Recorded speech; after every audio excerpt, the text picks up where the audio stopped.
A kí gbogbo ilé lẹ́ẹ̀kan sí. A kí gbogbo ẹ̀yin màmá wa pátá, ẹ̀yin bàbá wa. A kí gbogbo ẹ̀yin ẹ̀gbọ́n wa, a sì kí gbogbo ẹ̀yin àbúrò wa. A kí gbogbo ẹ̀yin tí kò dalẹ̀, ẹ̀yin tẹ́ sì dúró sórí ilẹ̀ tí a jọ mu lórí ọ̀rọ̀ Yorùbá nation yìí. Ojú kò ní tì yín nílé lóko, láti Canada, láti US, láti Dublin, láti UK, gbogbo Europe pátápátá, Australia, Asian country, gbogbo Africa, gbogbo ẹ̀yin ọmọ Yorùbá gidi. Mo tún kí yín ní alẹ́ yìí. Èní jẹ́ on the 3rd of July 2021. Ọjọ́ tí ó ní agbára díẹ̀, ọjọ́ tí kò ṣe é mú kúrò nínú àwọn ọjọ́ tó làmìlaka nínú ìrìn àjò Odùduwà Republic. Òun ni ọjọ́ náà. Ẹ ṣé gan ni, a dúpẹ́ lọ́wọ́ yín fún àtìlẹ́yìn gbogbo ẹ̀yin èèyàn wa pátá nílé lóko. Ọ̀pọ̀lọpọ̀ message ló dé ọwọ́ wa lénìí. Ọ̀pọ̀lọpọ̀ tí ẹ̀ ń béèrè wípé kí ló dé tí àwọn ò ṣe rí wa níta. Àìrí wa níta kì í ṣojo. Àìrí wa níta kì í ṣojo. Ṣùgbọ́n bá a bá bọ́ síta tí Koiki tó bọ́ síta, mo fẹ́ jẹ́ kó yé yín wípé àwa méjèèjì yìí ni tájẹ̀tì àwọn ará bí lónìí. Wọ́n mọ̀ wípé bàbá wa pátápátá wọ́n lè má wá, ṣùgbọ́n wọ́n mọ̀ wípé àwa lè yọjú. Ṣẹ̀yin ọmọ Yorùbá, ó dáa kí a máa gbọ́ra wa yé. Ọ̀pọ̀lọpọ̀ message ni mo ti rí gan. Èyí jẹ́ kí ó yé mi wípé ọ̀pọ̀lọpọ̀ ẹ̀yin ọmọ Yorùbá ẹ ò ní orí tẹ̀ ń rò. Tẹ́ ẹ bá ní orí tẹ̀ ń rò ni, kò jẹ́ kẹ́ ẹ sẹ́ndì irú àwọn message rádaràda yẹn sí àwa jagunjagun. Mo gbọ́ Ọlọ́run gbọ́ o. Mo sì gba gbogbo ohun tí Ọlọ́run fún mi gbọ́. Àtèmi, Baba Confirm JP àti Koiki, we are their target today. A ní àwọn tó lọ, they are not recognized. Ṣùgbọ́n wọ́n dá àwa mọ̀ gidigidi gan. Bí àwa bá débẹ̀ lónìí, kì í ṣe èèyàn kan ló máa kú. Èèyàn kọ́kọ́ ló máa kú, because all cost ni wọ́n fẹ́ fi mú àwa. All cost. Tí wọ́n wá fẹ́ wá mú wa by all cost, tí wọ́n release ìbọn. Ṣé bíbí kan nìbọn máa lọ tí kò bá dọ́dọ̀ wa gan fúnra wa. Ẹ jẹ́ ká máa rorí. Ó yẹ ọmọ tí ń sunkún o, ó sì lé ìyá ẹ̀ tí ń rọ̀, tí ń pẹ̀ tiẹ̀. Àwọn Yorùbá ó pọ̀ nínú yín, ẹ kì í gbé ọ̀rọ̀ kalẹ̀, kẹ́ gbé ọpọlọ yín kalẹ̀ kẹ́ tó sọ̀rọ̀ jáde. Èmi ni bàbá tó máa ń sọ̀rọ̀ gan yẹn, ọ̀rọ̀ lẹ máa ń sọ. Ẹ ń pa mí. Ó bá ti bógun lọ lónìí táwa bá wà ń bẹ̀, tí kò sóhun tó máa ṣe wá, ṣùgbọ́n òtún ló máa ṣẹ̀wọ̀n ráré. Because we are their target at all cost. Òun ló fẹ́ fi get àwa. nítorí pé a ti lòdì sí òfin tí wọ́n fi sílẹ̀. Ta lọ́mọ iṣẹ́ ọmọlé yín ni wọn ò mọlé ọ̀pọ̀lọpọ̀ náà, ṣùgbọ́n wọ́n dá àwa kan they spot àwa kan wípé sẹ́ ká kọ̀ tiẹ̀ jáde ká lòdì sí òfin tí wọ́n gbé kalẹ̀ lénìí kó dẹ̀ dàárọ̀ ọ̀la kó declare àwa náà wanted. Òkè tí wọ́n bá declare wa wanted náà kí ni èrè yín? Báwo la ṣe fẹ́ ṣe? Báwo la ṣe fẹ́ sáré? Àbí báwo ni ìrìn àjò yìí ṣe fẹ́ tẹ̀síwájú? Ọ̀pọ̀lọpọ̀ kọ́ máa ń sọ̀rọ̀, wọn ò ní orí tí wọ́n ń rò tí wọ́n bá ń sọ̀rọ̀. A lè débẹ̀ nítòótọ́ ká perform. Now tá bá wá perform ta ni àwọn tó fẹ́ kún wa lẹ́yìn? Tá bá wá perform pàápàá tí àwọn ará bíi reinforce ara wọn dé, àwọn wo ló fẹ́ kún wa lẹ́yìn? Ṣé àwọn tí wọ́n yin tear gas sí tí wọ́n ń sá sẹ́yìn? Ẹ dá wa lóhùn. Ọ̀rọ̀ pọ̀ níbẹ̀, ṣùgbọ́n bí tí mo máa mú ọ̀rọ̀ yẹn dé, àwọn tí wọ́n bá gbọ́n tí wọ́n sì ní òye ohun tí mo sọ yìí, ayé wọn dáadáa. Àwa ò bẹ̀rù ohun tá a sọ náà la ṣe sọ wípé ó ti di dandan. Yorùbá nation òun la fẹ́. Bàbá Sunday Igboho ò bẹ̀rù ohun tá a sọ, òun náà ni wọ́n ṣe sọ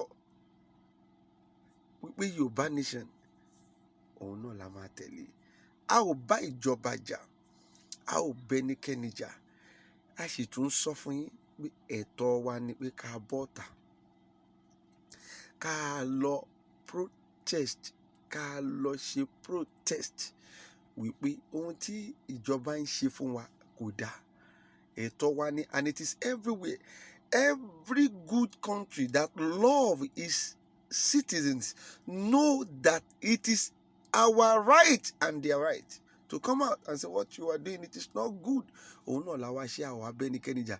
Ṣùgbọ́n ní ìgbà táwa rí pé ó ti wá ń di ogun, àwọn ń kó bọ dání, wọ́n ń kó gbogbo ẹ̀ dání, wọ́n kádà dání, wọ́n kó hámà dání, wọ́n kó gbogbo oníṣẹ́ dání, amọ́tàkì kó dání. Ṣá wa máa wò wọ́n lójú ni kí wọ́n pa wá? We need to have options. Òun ni mo sọ yẹn. A ò bẹ̀rù.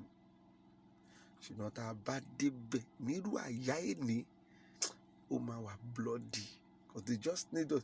Ọ̀pọ̀ tó wà ń bẹ̀ kọ́ ni wọ́n ń wá. Kò sí nǹkan tó fẹ́ fi ọ̀pọ̀ tó wà ń bẹ̀ ṣe. Ṣùgbọ́n àwa tán rí wa tá à ń sọ̀rọ̀ yìí, tá à ń jáde, tá à ń ṣe gbogbo ẹ̀ yìí, they have target. Táwọn bá mú yìí, táwọn bá mú yìí. Koiki kì í ṣọ̀lẹ. Ohun tá a ṣe ń sọ náà ni bàbá Koiki sì ń sọ. That we don't need Nigeria again.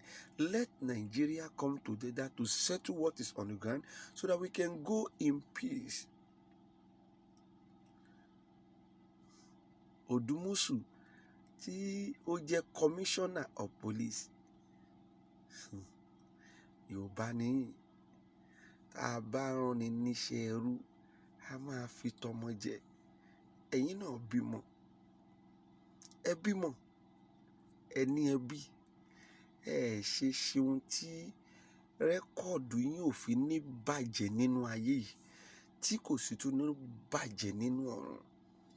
Odumusu ni mò ń bá wí o, tó jẹ́ the commissioner of police. Ohun tó jẹ́ kẹ́ ẹ ṣe ni pé tá a bá ti rányàn níṣẹ́ ẹrú, ó jẹ́ kẹ́ ẹ fi tọmọ jẹ. Now, mo fẹ́ jẹ́ kí ẹ ṣe ohun tó jẹ́ pé orúkọ yín ò ní bàjẹ́ nínú ayé, tí tó bá dẹ̀ tún dí ọ̀run náà tí kò tún ní bàjẹ́ lọ́run. Yorùbá níyìn, kò jẹ́ kẹ́ ẹ pa àwọn ọmọ ìyá yín.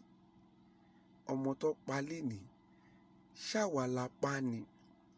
Ṣèbí àwọn ọlọ́pàá ni wọ́n yin ìbọn fún ọmọ 14 years yìí tí ó sì kú. We come in peace, they come to fight us. How are we going to do this?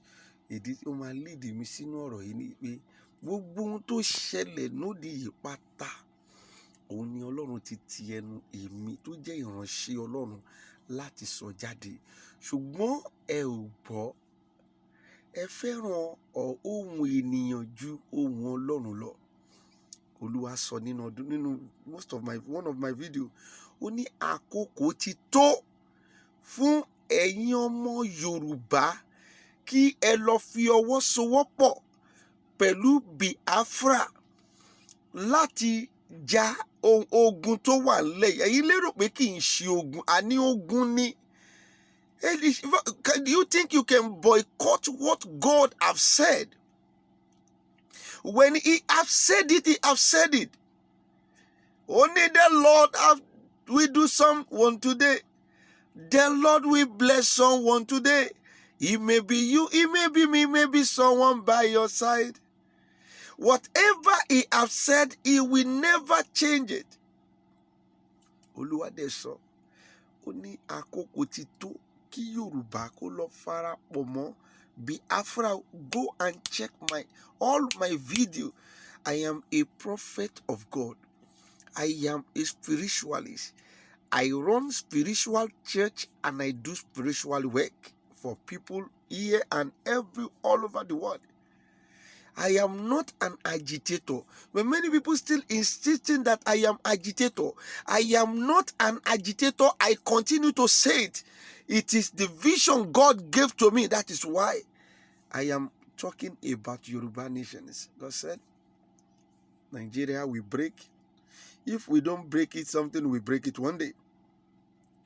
Yoruba will be out of Nigeria one day. That is number 2. Number 3, God make it as a warning. He said, listen, this your leader will not allow you to go in peace. And when he want to drop the number 4 for me, he said, it is by war. Ohun tó ṣẹlẹ̀ lénìí, ṣé àwọn yìí fàlàáfíà? Ogun ni wọ́n fẹ́ náà. Ṣé èèyàn kan lè wá jagun? Kò yé mi. Ọ̀pọ̀lọpọ̀ ló pè mí lénìí láti òkè òkun. Tọ́ní ṣe báwọn ń kówó fún àwọn kan lórí pé kí wọ́n lọ ṣe àwọn nǹkan kan báyìí kò yé mi. Ṣùgbọ́n ká fi yẹn sílẹ̀, ọ̀rọ̀ yẹn kì í ṣọ̀rọ̀ bí. Ṣùgbọ́n tèmi ni wípé ẹ jẹ́ ká tẹ̀lé Olúwa wí. Tá a bá tẹ̀lé Olúwa wí ni, ó jẹ́ kí pílánì wa kó ti ṣètò àwọn ọmọ ogun sílẹ̀ already. Olúwa sọ, mi ń sọ̀rọ̀ Biafra lọ lẹ́ẹ̀kan. Ó ní tá a bá fi ọwọ́ sowọ́pọ̀ pẹ̀lú wọn, ó lóhun tá a nílò ó lọ́wọ́ wọn ló wà. Ẹ gbọ́ ohùn Olúwa, òun ló máa dára jù.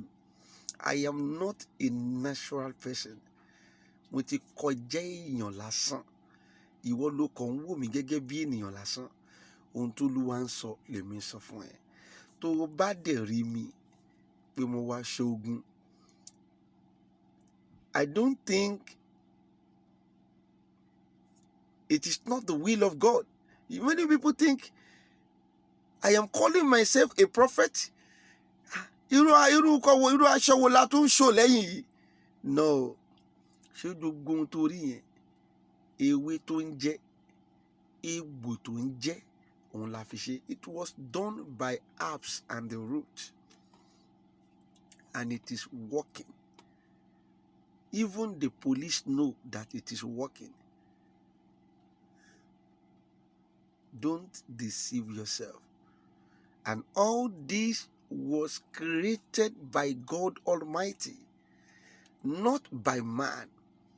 They were created, all the roots and the leaves, the bells flying, all the things crawling on the floor, on the ground, even the one in the seal was created by the God Almighty. Genesis 1:29-31. Revelation 22:2. Go and check it. You will see, I am not evil. I am a prophet of God. Genuine prophet of God. I don't dodge my identity. I show you who I am. Your pastor may be dodging their identity, telling you, Bíbélì ni o, kìíní kan, go and meet Odumosu at Ojota with Bible. If you will not go down, go there. Go to Ojota with Quran. on your chest, if you will not go down by the hand of God. Ọlọ́run ṣe gbogbo àwọn nǹkan yìí ni. Ó ṣáà ní nǹkan tí wọ́n ń lo Kùránì fún. Ó ní nǹkan tí wọ́n ń lo Bíbélì fún. Why will you take Bible and put it at your chest? You want to go and use it to restrict gun. It is not possible. Ọlọ́run á kàn máa wẹ̀ pé ìwọ ló lọ parẹ́ ń bẹ̀ ni. Èyìnbó tó ṣe ìbọn, ó ti ṣe bulletproof tó yẹ pé kò sí bí wọ́n ṣe lè yin ìbọn ò ní wọlé. You too know what I am saying. O kò jẹ́ èèyàn èṣù ni. You have sold your mind to devil. That is why you are condemning what we are doing. We don't have skeleton in our cupboard. Pastor alone is skeleton in the cupboard. They are teaching you the wrong thing. Nítorí ẹ lẹ ṣe fail dànù. Many people fail today. They fail today because they have teach you the wrong thing. That àwọn nǹkan tá à ń ṣe yìí ò dáa, kí oògùn lẹ mú dání, kí ló ń pè lóògùn? Jẹ́ kí pastor ẹ jáde kó wá sọ fún wa. I will never leave the matter of pastor, prophet, and whosoever they call themselves. I have told you until I brought them to book. Dodo ìyà tó ń jí ọmọ Yorùbá lónìí yìí, tí Yorùbá fi sọ dodo àwọn ikọ̀ ìṣẹ̀báyé wọn nù, ọwọ́ àwọn pastor olórí burúkú yẹn ló ti wá. I will continue to say it. They have no power against me. Tó pé Ọlọ́run ló rán èmi kọ́ ni mo ránra mi. Tí n bá ránra mi ni mo pé màá ti tẹ́ látijọ́, ṣùgbọ́n mo Ọlọ́run ló rán mi, èmi kọ́ lèmi ránra mi o. They teach you wrong thing. Borí bá ń fún ẹ, ṣé àdúrà ló máa ń gbà ni? Ṣebí fẹ́ǹsìkì ló máa lọ lù? I continue saying so that I want to open your eyes. Bírun yìí bá kún, I decided to leave it. That is why it is here. Bírun yìí bá kún sí ṣe máa ma gbàdúrà Olúwa bá mi fà. No, you need to go to Baba. God has done all these things natural. They are natural things. You should go there, just go and pick it and it will do what you need to do. Kó máa gbàdúrà. You are wasting your time and you are wasting God's time. Many people, they have done fibroid operations. Tó bá wá bá mi wọ́n ní àwọn tí ṣe fibroid operation lẹ́ẹ̀mẹ́ta. Ẹ̀mẹ́ta kí ló ń bá kiri. They saw it that it is necessary. Lọ ṣe tètè lọ ṣe bẹ́ẹ̀. Tó pé àwọn pastor wọn ti teach wọn against ewé àti egbò táwa máa lò. Ó yá lọ lò tó máa dẹ̀ ṣóyìn ni. Tó máa ṣóyìn ni tó máa omi ò fẹ́ mọ́ percent tó wà. It will go to 0%. But your pastor will quickly recognize ẹ máa gbàdúrà ṣe ló máa gbàdúrà lórí fibroid, ṣe ló máa gbàdúrà lórí operations. Open your eyes. There is some. Open your brain. God sent me to open your brain. If your pastor is there in order to close your eyes, but God is sending somebody to you that you need to open your eyes now and forever. No going back.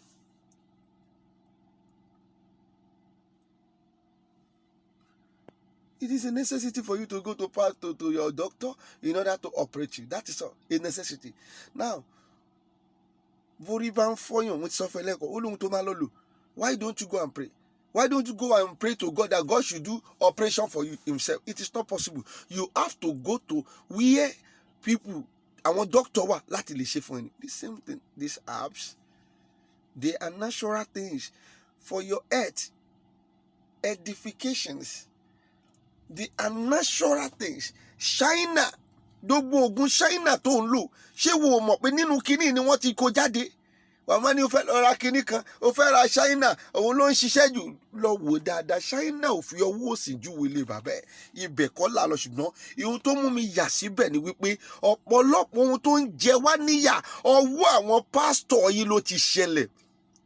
Ó ti sọ̀rọ̀ bàbá ẹ̀ láìda. Wọ́n ti ní bàbá ẹ̀ olóògùn ni, bàbá ẹ̀ ń pa àwọn èèyàn kiri. Bàbá ẹ̀ dẹ̀ ní nǹkan tó lè fún ẹ lọ́wọ́ nítorí irú ọjọ́ tòní. Ó mọ̀ pé nítorí má jìyà la ṣe yá má jìyà lọ́fà.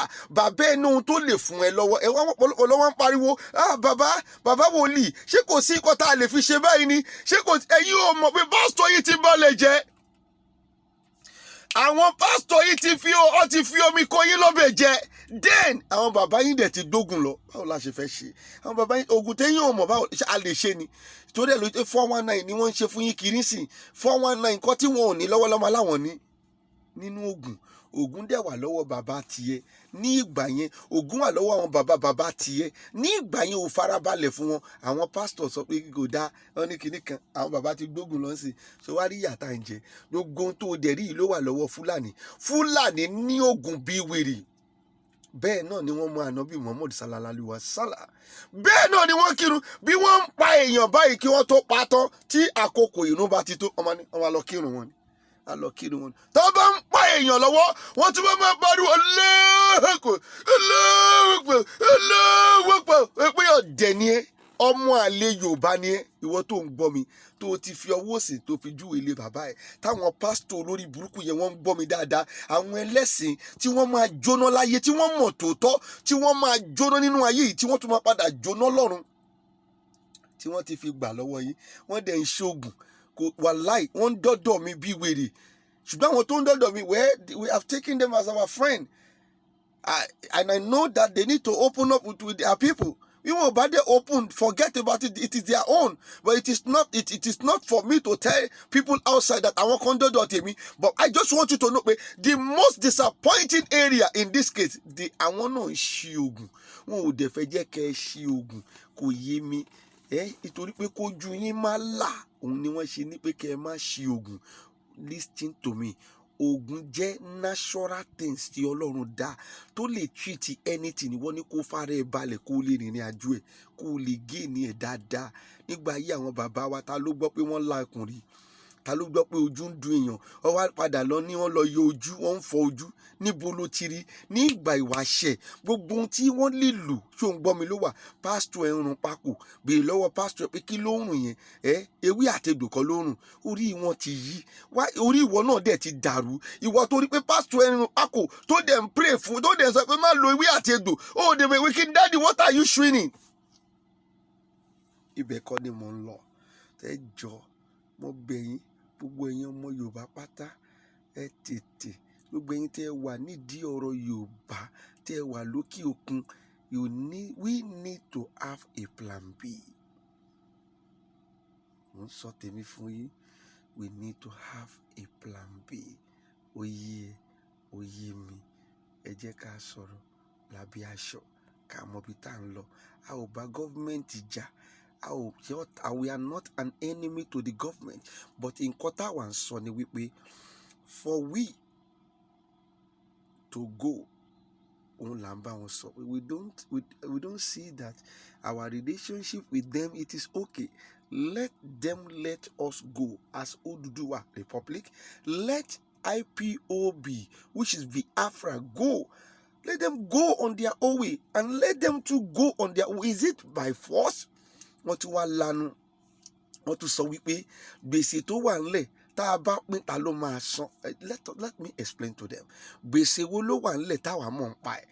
Ṣé ẹ pín owó dọ́dọ̀ wa ni? Kò yé mi. Ṣé títì lẹ ṣe fún mi ni? Mo ń ṣe hacking permit, mo ń ṣe roadworthiness, gbogbo iṣẹ́ tí mò ń ṣe lẹ̀ ń gbowó ẹ̀ lọ́wọ́ mi. Ẹ ò dẹ̀ dá any return padà fún wa padà. Irú ìjọlẹ̀ tí wàá jẹ gbèsè. Iṣẹ́ tí àwa ń ṣe làwa ná. Ta lẹ wá kówó fún? Àwọn ọmọ ìlú òyìnbó ń gbowó lọ́sọ̀ọ̀sẹ̀, wọ́n ń gbowó lóṣù. Táwọn yẹn bá tẹ̀ láwọn jẹ gbèsè, ṣebí àwọn aráàlú máa mọ̀ pé àwọn ṣáà ń dowó yìí náà ní oṣù, wọ́n sì ń dowó lọ́sẹ̀. Àwa ò gba nǹkan kan, gbèsè wo la jẹ? Tẹ́ ẹ bá jẹ gbèsè, ẹ lọ san gbèsè yìí. Kí ló wá kan àwa níbẹ̀? Ẹ ò kówó dọ́wọ́ wa. Iṣẹ́ tá à ń ṣe làwa ń jẹ. So I just need to clear that for you people. How ṣẹ̀yin sẹ́, ẹ̀yin lẹ̀ ń ṣẹ̀ wá. You are maltreating your citizens. We are not, you don't offend you. We don't do anything against you. But you are maltreating your citizens. It is not possible. Fulani is ruling this country. Fine, he can rule. But why are they rule on justice? They are ruling on justice. Number one, they can rule under the law of a country. They can rule. They are not animal. They will rule. But why are they ruling on justice? To jẹ́ wípé Fulani will kill people. They hold gun. You cannot confront them that they hold gun. Ẹni tí àwa tá mú bọ̀n dání lẹ̀ ń pa wá. We don't have gun. Ẹ̀yẹ́ máa wo gbogbo nǹkan tí wọ́n láwọn kó sílẹ̀ against Sunday Igboho, má jẹ́ kó tún ẹ o. Má jẹ́ kẹ́nikẹ́ni tún ẹ o.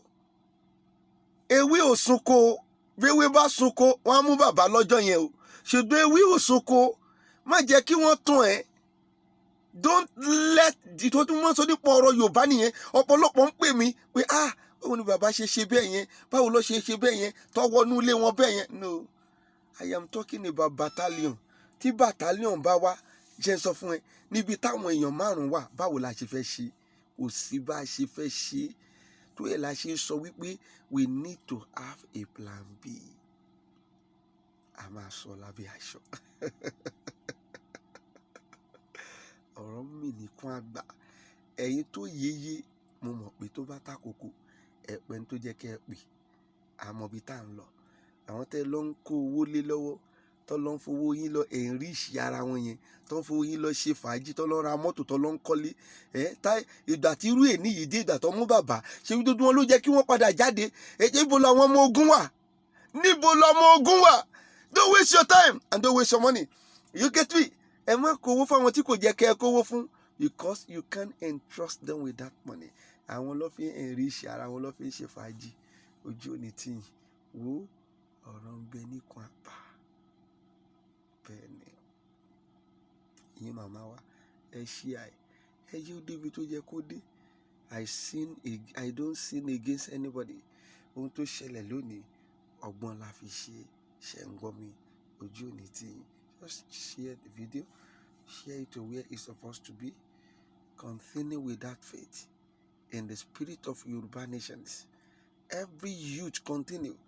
We have plan for you. Àṣì màmá gbọ́, àbá ìjọba jà. Ṣùgbọ́n tá à ń sọ fún ìjọba ni pé kí wọ́n jẹ́ ká lọ. Nítorí pé ilé ó ti tó máa lọ. Thank you very much. God bless you. Ohun tó Olúwa sọ, ńlá ṣe máa tẹ̀lé. Kò sóhun tá a fẹ́ ṣe. Ẹ lọ múra ogun. Tá a bá múra ogun lénìí, àwọn gan máa mọ̀ pa dé tán. Ṣùgbọ́n èèyàn mélòó ló múra ogun? Ṣé mi nìkan lè jà ni? Mo lè dá nìkan bá wọn jà. Ẹ lọ gbàgbé ẹ̀. Èèyàn kan ò lè dá nìkan ja ogun yìí. Gbogbo wa pátá la ní láti múra ogun. Báwo la ṣe fẹ́ ṣe plan B? Oníkẹ́jẹ́ ká máa mójútó. Ẹ ṣé gan ni. Ẹ release ẹ̀ síta káwọn èèyàn gbọ́. Kò sóhun tó ṣe Sunday Igboho, kò kó lára wọn le. Ẹ ṣé gan ni. Mo dúpẹ́. Wọ́n rà àánú gbà. God bless you. Have a wonderful day and happy weekend.